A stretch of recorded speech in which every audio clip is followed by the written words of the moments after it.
Welcome to Shilpa's kitchen recipe. હું છું Shilpa. Friends, આજના એપિસોડમાં આપણે વેનીલા આઈસ્ક્રીમ બનાવીશું. ફ્રેન્ડ્સ, તમને વેનીલા આઈસ્ક્રીમ ભાવે કે નહીં મને કમેન્ટ કરીને જરૂરથી કહેજો. એકદમ સોફ્ટ અને ક્રીમી, જેવી આપણે બહાર ખાઈએ છીએ એવી જ ટેસ્ટી આઈસ્ક્રીમ ઘરે બનાવીશું. જુઓ, અહીં મારી આઈસ્ક્રીમ કેટલી સોફ્ટ બની છે. તમારે પણ આવી જ સોફ્ટ અને બહાર જેવી ટેસ્ટી આઈસ્ક્રીમ ઘરે બનાવવી હોય તો વિડીયોને છેલ્લે સુધી જોજો.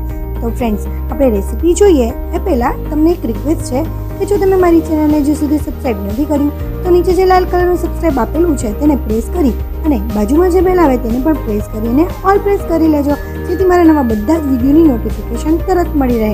આ બિલકુલ ફ્રી છે અને હું હંમેશા નવી નવી રેસીપીસના વિડીયો લાવતી રહું છું. અને જો તમારું સબસ્ક્રાઈબ ગ્રે કલરનું છે તો તમે પહેલેથી સબસ્ક્રાઈબ કરેલું છે. આઈસ્ક્રીમ બનાવવા માટે સૌથી પહેલાં આપણે એક બાઉલમાં વ્હીપ ક્રીમ લેવાની છે. આ મેં ટોપોલાઇટની વ્હીપ ક્રીમ લીધી છે. આ નોન ડેરી ક્રીમ છે. જે બેકરીવાળા કેક બનાવતા હશે એ બેકરીમાં તમને આ ક્રીમ મળી જશે. હવે આપણે એ ક્રીમ અડધો કપ લેવાની છે. ફ્રેન્ડ્સ, તમને વેનીલા સિવાય કઈ ફ્લેવરની આઈસ્ક્રીમ વધારે ભાવે છે એ પણ મને કમેન્ટમાં જરૂર કહેજો. અથવા તમારે બીજી કોઈ ફ્લેવરની આઈસ્ક્રીમ શીખવી હોય તો એ પણ મને કમેન્ટમાં જણાવજો. હવે ફ્રેન્ડ્સ, આ રીતે હેન્ડ બીટર છે. તમે એનાથી પણ વિસ્ક કરી શકો છો. એનાથી થોડી વાર લાગશે. આ ક્રીમ એકદમ ઠંડી રાખવાની છે. જો તમે ક્રીમને હેન્ડ બીટરથી બીટ કરો છો તો નીચે થોડું ઠંડુ એકદમ પાણી અથવા તો બરફ રાખી દેવો અને એની અંદર બાઉલ રાખી અને ત્યાર પછી બીટ કરવું. હવે હું આ રીતે, મારી પાસે ઇલેક્ટ્રિક બીટર છે તો એનાથી જ હું બીટ કરું છું, કારણ કે એનાથી ફટાફટ થઈ જશે. લગભગ 3 થી 4 મિનિટમાં આ સરસ રીતે બીટ થઈ જશે. અને હેન્ડ બીટરથી થોડી વાર લાગશે, એટલે કે લગભગ 10 થી 12 મિનિટ જેવું થશે. હવે આ રીતે બીટ કરી લઈએ આપણે સરસ રીતે. અને આપણે જેવી કેકની ક્રીમ આવે છે એવી એકદમ બીટ નથી કરવાની, પણ આવી રીતે તે જ લૂઝ રાખવાની છે. હવે આટલું લૂઝ થઈ જાય ત્યાર પછી એની અંદર આપણે બીજું ઇન્ગ્રીડિયન્ટ્સ એડ કરી દઈશું. એનાથી જે બહાર જેવી આઈસ્ક્રીમ આવે છે એનો એકદમ પરફેક્ટ ટેસ્ટ આવશે. હવે ફ્રેન્ડ્સ, આ મેં લીધું છે કન્ડેન્સ મિલ્ક. આ કન્ડેન્સ મિલ્કની રેસીપી પણ મેં આપેલી જ છે, ત્યાંથી તમે જોઈ શકશો, અથવા હું તમને નીચે ડિસ્ક્રિપ્શન બોક્સમાં એની લિંક આપી દઈશ, અથવા તો લાસ્ટમાં છેલ્લે વિડીયો પૂરો થાય ત્યાંથી પણ તમે જોઈ શકશો. હવે આ જે કન્ડેન્સ મિલ્ક છે આપણે ક્રીમની અંદર એડ કરી દઈશું. અને આ કન્ડેન્સ મિલ્ક મેં અડધો કપ લીધું છે. આ કન્ડેન્સ મિલ્ક ઘરે બનાવવું એકદમ સરળ અને ઇઝી છે. પરફેક્ટ બાર જેવું જ બનશે. તમે એ વિડીયો જોઈ લેજો. હવે ફ્રેન્ડ્સ, એની અંદર આપણે નાખીશું વેનીલા એસેન્સ. એ આપણે અડધી ચમચી એડ કરીશું એની અંદર, જેથી આપણો બહાર જેવો વેનીલાનો ટેસ્ટ આપણી આઈસ્ક્રીમમાં આવે.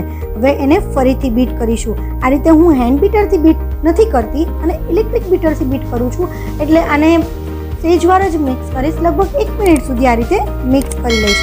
અને જો તમે હેન્ડ બીટરથી બીટ કરો છો તો લગભગ 7 થી 8 મિનિટ સુધી તમે બીટ કરજો, એટલે એકદમ સોફ્ટ એવી ક્રીમ તૈયાર થઈ જશે. આ રીતે સોફ્ટ જ રાખવાની છે. એને બહુ હેવી કે સોફ્ટ થાય એવી ક્રીમ નથી બનાવવાની.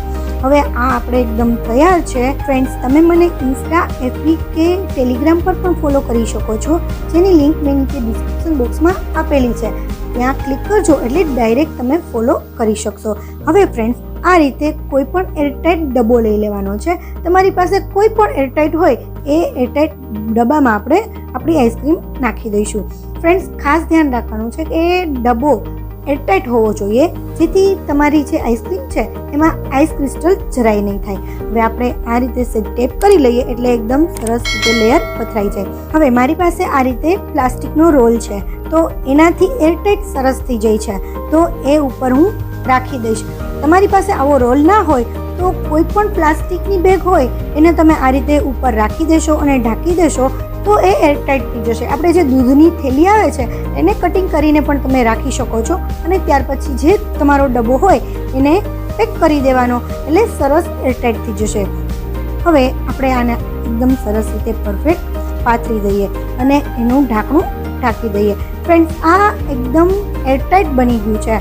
તમે કોઈ પણ પ્લાસ્ટિકની બેગ લઈ શકશો. હવે આને 8 થી 10 કલાક સુધી, એકદમ ફૂલ ફ્રીઝ હશે તો 6 કલાકમાં તૈયાર થઈ જશે, પરંતુ 8 કલાક સુધી તમારે ફ્રીઝમાં રાખી દેવાની છે. ફ્રેન્ડ્સ, હવે આપણે 8 કલાક થઈ ગઈ છે તો આપણે ચેક કરી લઈએ કે આપણી આઈસ્ક્રીમ કેવી બની છે. મને તો ખાવાનું અત્યારે મન થઈ જાય છે. જલ્દી જોઈ લઈએ કે આપણી આઈસ્ક્રીમ કેવી બની ગઈ છે. દેખાવમાં તો મસ્તીની લાગે છે. સોફ્ટ કેવી છે, વાવ, એકદમ ક્રીમી અને એકદમ સોફ્ટ છે ને ફ્રેન્ડ્સ. તો તમે પણ ઘરે આસાનીથી સરળતાથી આ રીતે આઈસ્ક્રીમ ઘરે બનાવજો અને આ રીતે તમે ફોલો કરશો તો તમારી આઈસ્ક્રીમ એકદમ પરફેક્ટ બનશે.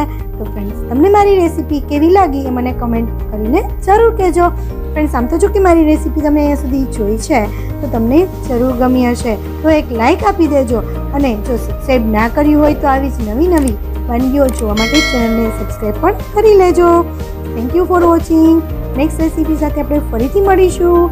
ત્યાં સુધી બાય બાય.